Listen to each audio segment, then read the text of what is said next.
People who give over their minds to fear, any sort of fear, neglect to use their minds and begin to drift. Eventually they drift into the whirlpool of hypnotic rhythm, from which they may never escape.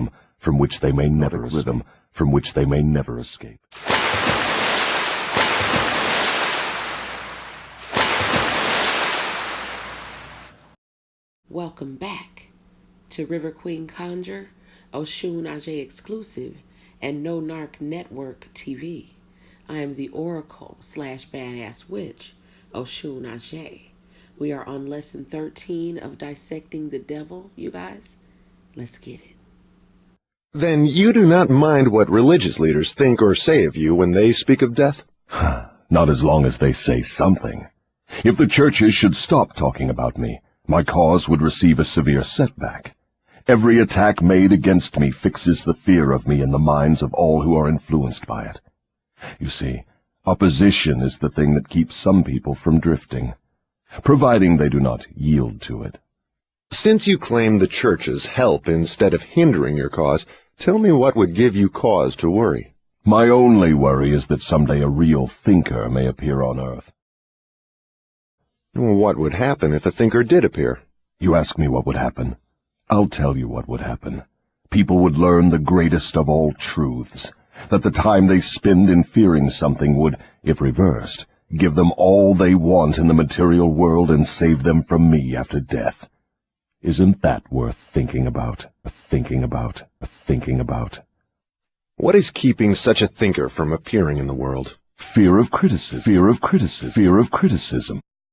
Many are called, my people, but few choose to step up to the mic and actually speak what is on their hearts, what is on their minds, their beliefs that are unconventional, but that make all the sense in the world to those who, have ears to hear and eyes to see. So, it takes courage, and it takes a person who has overcome the fear of, giving a damn about what other people think about them and their path and their choices and decisions, okay? So, again, if you guys haven't seen my When I Defeated the Devil video, I believe that, me going toe-to-toe with this energy, we call the devil, at a very young age, and, being wise enough to listen to my spirit regarding that, to go ahead and walk forward and confront this devil face to face, eye to eye.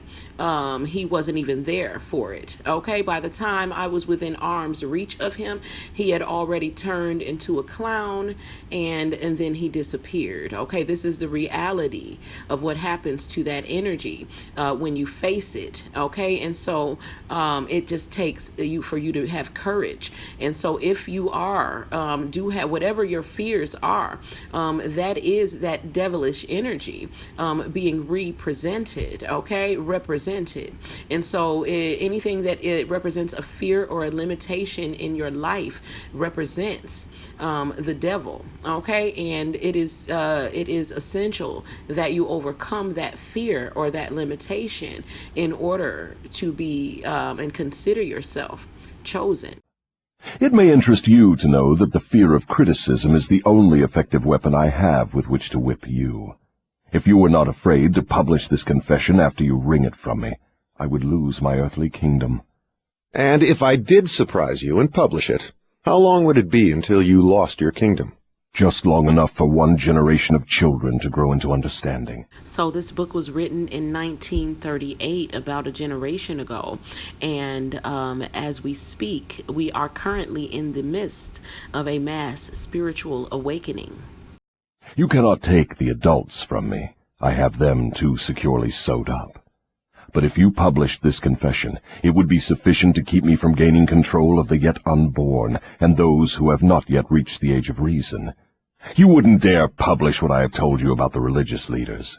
They would crucify you. I thought the savage practice of crucifixion went out of style 2,000 years ago. I don't mean crucifixion on a cross. I mean social and financial crucifixion. Your income would be shut off. You would become a social outcast. Religious leaders and their followers alike would treat you with scorn.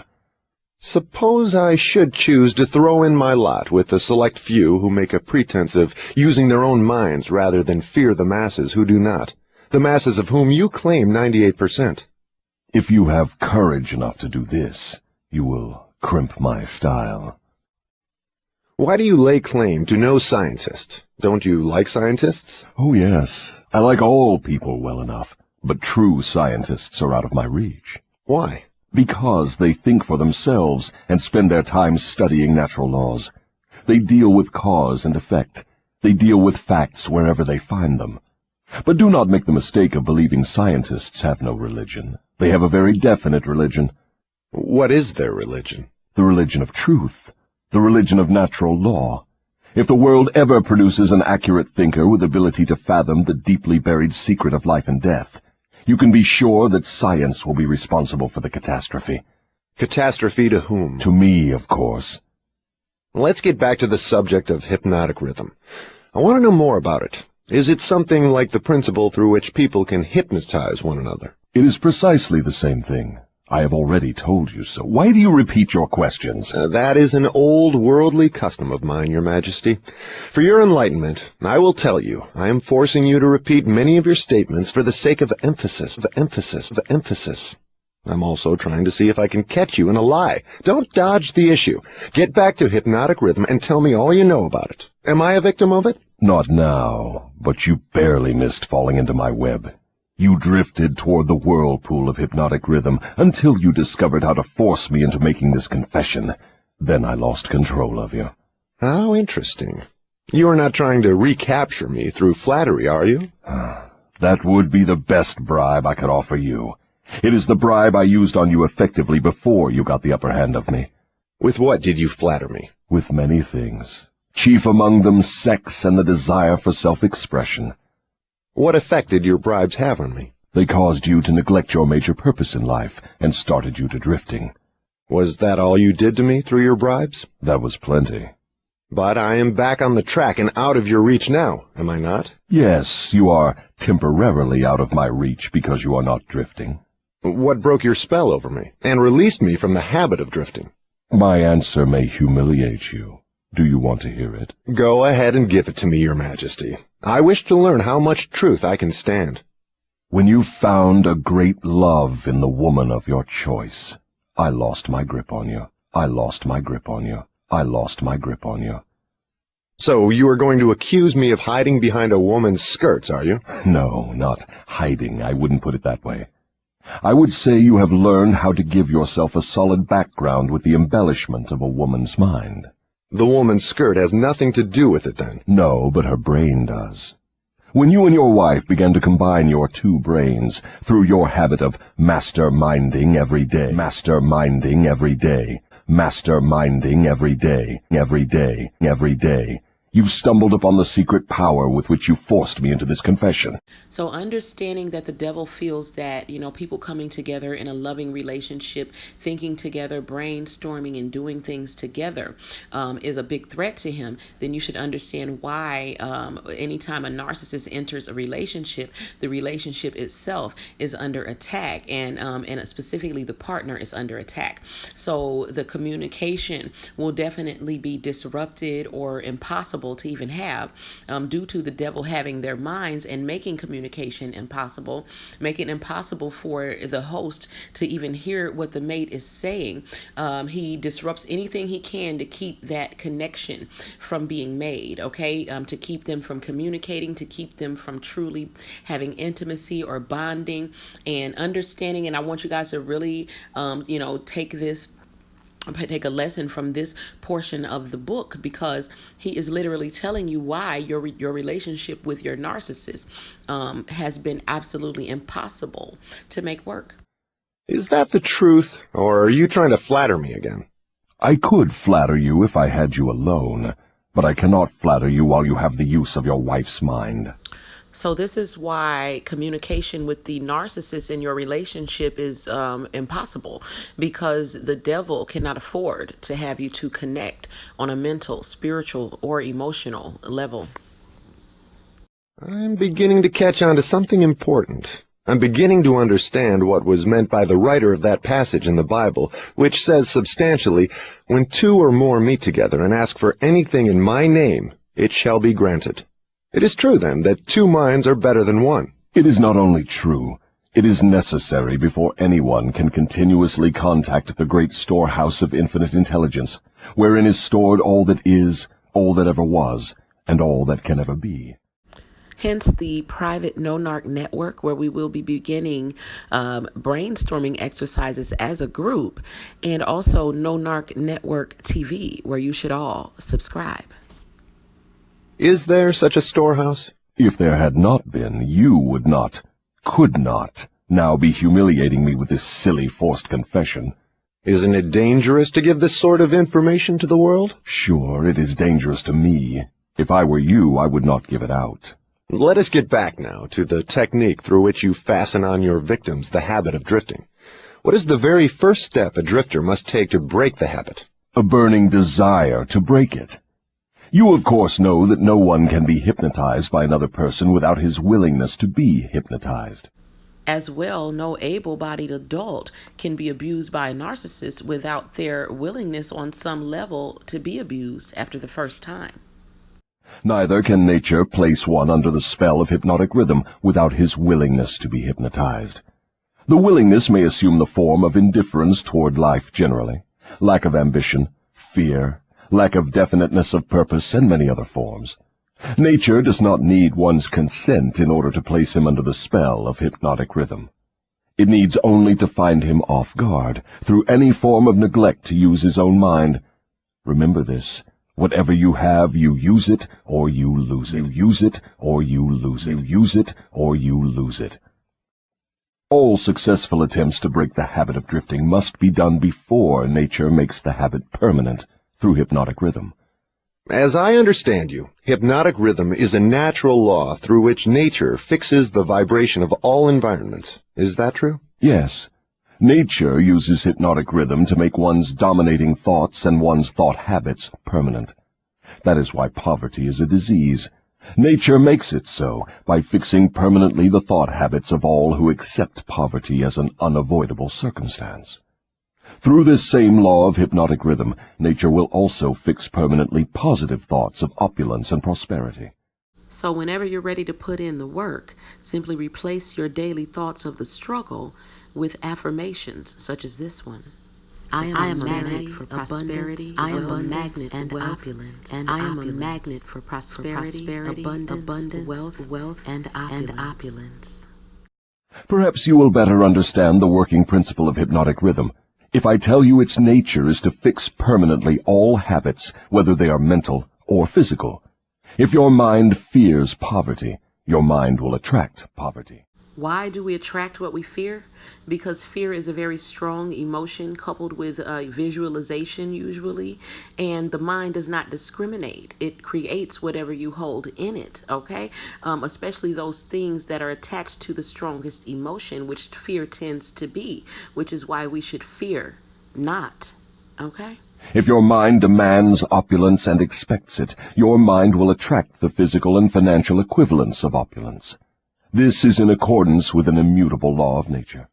So it is an immutable law of nature that when you demand and expect that which you wish to receive from the universe cannot help but to yield that to you. Okay, again, using the same strong emotions, visualization, spoken word, and intent, you can create the world that you wish to live in, using your own inherently gifted spiritual power. Okay? Did the writer of that sentence in the Bible, "Whatsoever a man soweth, that shall he also reap," have in mind this law of nature? He could have nothing else in mind. The statement is true. You can see evidence of its truth in all human relationships. And that is why the man who forms the habit of drifting through life must accept whatever life hands him. Is that correct? That is absolutely correct. Life pays the drifter its own price on its own terms. The non-drifter makes life pay on his own terms. Doesn't the question of morals enter into what one gets from life? To be sure, but only for the reason that one's morals have an influence on one's thoughts. No one can collect what he wants from life merely by being good, if that is what you want to know. No, I guess not. I see what you mean. We are all where we are and what we are because of our own deeds. No, not exactly. You are where you are and what you are because of your thoughts and your deeds. So the very first principle to master, you guys, in magic, in life, and most importantly in dealing with the narcissist is mentalism, because of course all is mine, is mine. And there is no such reality as luck, is there? Emphatically no. Circumstances which people do not understand are classified under the heading of luck. Back of every reality is a cause. Often the cause is so far removed from the effect. Such as what happens in the mind of the narcissist who dissociates himself from the destructive effects of all of the things that have been caused by their negative thought and thereby destructive behaviors. That the circumstance can be explained only by attributing it to the operation of luck. Nature knows no such law as luck. It is a man-made hypothesis with which he explains away things he does not understand. The terms luck and miracle are twin sisters. Neither of them has any real existence except in the imaginations of people. Both are used to explain that which people do not understand. Remember this: everything having a real existence is capable of proof. Keep this one truth in mind, and you will become a sounder thinker. Which is more important, one's thoughts or one's deeds? All deeds follow thoughts. There can be no deeds without their having first been patterned in thought. Moreover, all thoughts have a tendency to clothe themselves in their physical counterpart. One's dominating thoughts, that is, the thoughts one mixes with the emotions, desire, hope, faith, fear, hate, greed, enthusiasm, not only have a tendency to clothe themselves in their physical equivalent, but they are bound to do so. That reminds me to ask you to tell me more about yourself. Where, in addition to the minds of people, do you dwell and operate? I operate wherever there is something I can control and appropriate. So just like its father, the devil, the narc demon wishes to control you for the sheer purpose of usurping all of your positive qualities so that they may eventually replace and become you. Sound familiar? I have already told you I am the negative portion of the electron of matter. So in essence, he represents the small negative electron, which orbits the atomic nucleus, where you'll find the God particle, the proton, the positive charge, and the neutral particle, which is green, representing us, which is neutral, okay, which means that we can go either way. Notice, though, that the green neutron, representing humans, is naturally closer in size and in color to the God particle, which is indicative of the natural likeness of the human to its creator. Also, to the fact that if you remain centered in your center, the negative charge representing the devil, representing the wolves, can only circle around you, okay, and they cannot touch you at your core, which was also represented in my dream, where we were safe inside the house, but the house was surrounded by zombies. Okay? I am the explosion in lightning. I am the pain in disease and physical suffering. I am the unseen general in warfare. I am the unknown commissioner of poverty and famine. I am the executioner extraordinary at death. I am the inspirer of lust after the flesh. I am the creator of jealousy and envy and greed. I am the instigator of fear. I am the genius who converts the achievements of men of science into instruments of death. Like the devil's co-workers who took Nikola Tesla's ideas and perverted them for evil. I am the destroyer of harmony in all manner of human relationships. I am the antithesis of justice.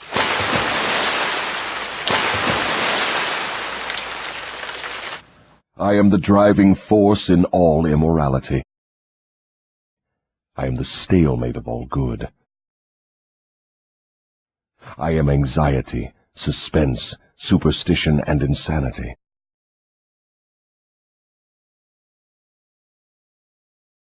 I am the destroyer of hope and faith. I am the inspirer of destructive gossip and scandal. I am the discourager of free and independent thought. In brief, I am the creator of all forms of human misery, the instigator of discouragement and disappointment.